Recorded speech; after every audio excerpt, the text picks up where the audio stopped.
अशाच ताज्या व महत्त्वाच्या घडामोडी जाणून घेण्यासाठी आमच्या नाशिक प्लस न्यूज चॅनलला सबस्क्राईब करा व बेल आयकॉनला क्लिक करा. चंदनपुरी येथे श्री खंडेराव महाराज यात्रा उत्सवानिमित्त 2024 या वर्षाची भव्य अशी दिव्यज्योत व पालखीचे आगमन व भव्य मिरवणूक संपन्न. तसेच चंदनपुरी येथील श्री खंडेराव महाराज यांच्या यात्रोत्सवाला प्रारंभ. Nashik plus news Ganesh Chorange.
खंडेराव महाराजांच्या चरणस्पर्शाने पवित्र अशा मालेगाव तालुक्यातल्या चंदनपुरी येथे दर सालाबादाप्रमाणे यात्रा संपन्न होत आहे. त्याचा शुभारंभ आज या ठिकाणी संपन्न झाला.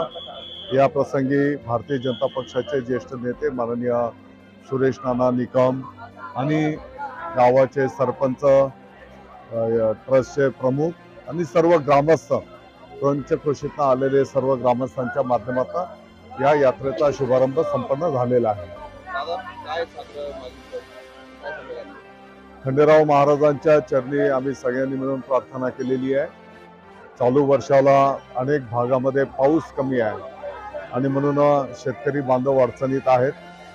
शेतकरी बांधवांचं हे दुःख दूर होऊ दे, संपूर्ण आपल्या महाराष्ट्राची प्रगती होऊ दे, आपल्या देशाची प्रगती होऊ दे, अशी खंडेराव महाराजांच्या चरणी आम्ही सगळ्यांनी प्रार्थना केलेली आहे. मराठ्यांचं वादळ मुंबईपर्यंत पोहोचले, पण हायकोर्ट आणि त्यांना मनाई केली. नेमकं काय कसं करणार, सरकार काय तोडगा काढणार?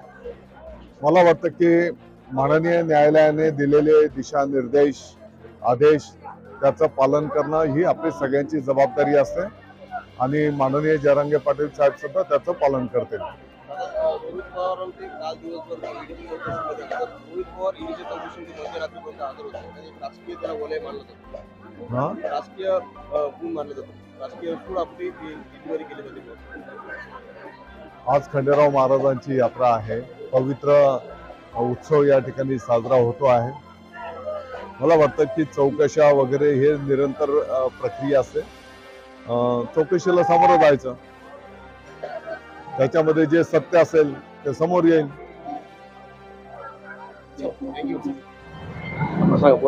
श्री क्षेत्र चंदनपुरी दरवर्षी सालाबादाप्रमाणे पौष पौर्णिमा, शाकंभरी पौर्णिमा त्या दिवशी आमच्या खंडोबा महाराजांचा यात्रोत्सव सुरू होत असतो.